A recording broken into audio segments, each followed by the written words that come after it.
জানেন যে আমাদের গত ত্রয়োদশ জাতীয় সংসদ নির্বাচনের আগে আমরা একটি দফা রাষ্ট্র সংস্কার মেরামতের রূপরেখার মধ্যে আমরা উল্লেখ করেছিলাম যে আমরা নির্বাচিত হলে আমাদের এই বাংলাদেশে আমরা বৃক্ষরোপণ কর্মসূচি আমরা শুরু করব এবং 25 কোটি বৃক্ষরোপণ সারা বাংলাদেশে করা হবে।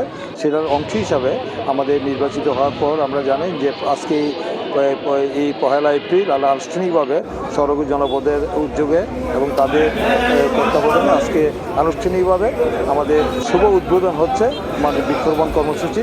সেটা অব্যাহত থাকবে এবং এটা সারা দেশে 25 কোটি বৃক্ষ আমরা রোপণ করব, যেন আমাদের পরিবেশ যে বৈশ্বিক যে আমাদের উষ্ণতা, এই উষ্ণতার কারণে আমাদের যে হচ্ছে এবং পরিবেশ বিঘ্নিত হচ্ছে, পরিবেশ রক্ষার জন্য ভারসাম্য রক্ষার জন্য একটি দেশে 25% বনায়ন থাকা দরকার। সেই দেশে আমাদের মাত্র বোধ 12% রয়েছে।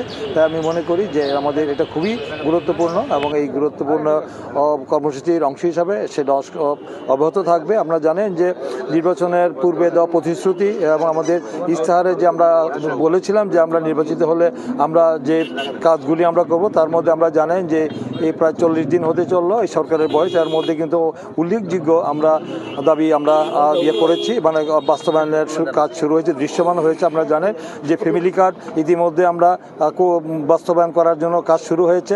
ফ্যামিলি কার্ড এবং কৃষক কার্ড দেওয়া হবে আগামী 14 তারিখে কৃষক কার্ড দেওয়া হবে। আপনারা জানেন যে 10,000 টাকা কৃষি ঋণ সুদ সহ মকুব করা হয়েছে এবং আমার হেলথ কার্ডও আমাদের দেওয়া হবে এবং খাল খাটা কর্মসূচি ইতিমধ্যে শুরু হয়েছে সারা দেশে, আমরা দেখতে পাচ্ছেন। এবং আমাদের যে প্রতিশ্রুতিগুলো দেওয়া হয়েছে সেই প্রতিশ্রুতিগুলি আমার পর্যায়ক্রমে সমস্তগুলো দৃশ্যমান হচ্ছে। বাংলাদেশের ইতিহাসে, পৃথিবীর ইতিহাসে একটি সরকারের এই অল্প সময়ের মধ্যে, এই 1 মাস 10 দিনের মধ্যে, এই অল্প সময়ের মধ্যে ইশতেহারের প্রতিশ্রুতি অঙ্গীকার যেটা ব্যাখ্যা করেছে সেটা বাস্তবায়ন করার ইতিহাস অত্যন্ত বিরল। এই ঈর্ষণীয় এই যে সাফল্য, এটা ইতিমধ্যে সারা বাংলাদেশে মানুষের মন জয় করেছে, মানুষের হৃদয় জয় করেছে। এই বর্তমানে আমাদের দলের যে মাননীয় প্রধানমন্ত্রী এবং দলের চেয়ারম্যান তারেক রহমান, তিনি যে পদক্ষেপগুলো নিয়েছেন, তার যে যুগান্তকারী পদক্ষেপ, তার যে ডাইনামিক যে কর্মসূচিগুলো নিয়েছেন, সেটা এটা দেশের মানুষ সারা বিশ্বে এটা প্রশংসিত হচ্ছে। আমরা আশা করি যে মানুষের যে দাবি, যে মানুষের যে আকাশচুম্বী যে প্রত্যাশা, তাদের যে সমস্যা নিয়ে তারা আমাদেরকে নির্বাচিত করেছেন, আর সেই নির্বাচিত করার পরে আমরা জনগণের কাছে আমাদের যে দায়িত্বের অংশ হিসাবে আমরা পর্যায়ক্রমে মানুষের সকল দাবি দেওয়া ইনশাআল্লাহ এই গণতান্ত্রিক সরকার জনগণের নির্বাচিত সেটা বাস্তবায়ন এই বৃক্ষরোপণ কর্মসূচি ইনশাআল্লাহ আমরা অপেক্ষা রাখবো।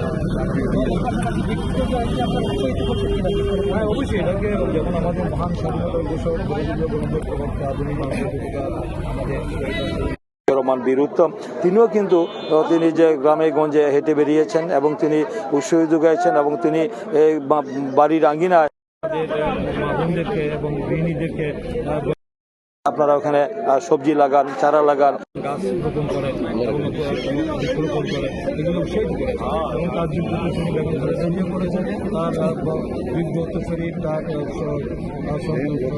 সন্তান আমাদের তারেক রহমান, উনি বাংলাদেশের প্রধানমন্ত্রী নির্বাচিত, তিনিও কিন্তু এই কর্মসূচিগুলি শুরু করেছেন। ইনশাআল্লাহ সেটা অব্যাহত থাকবে আর বাংলাদেশের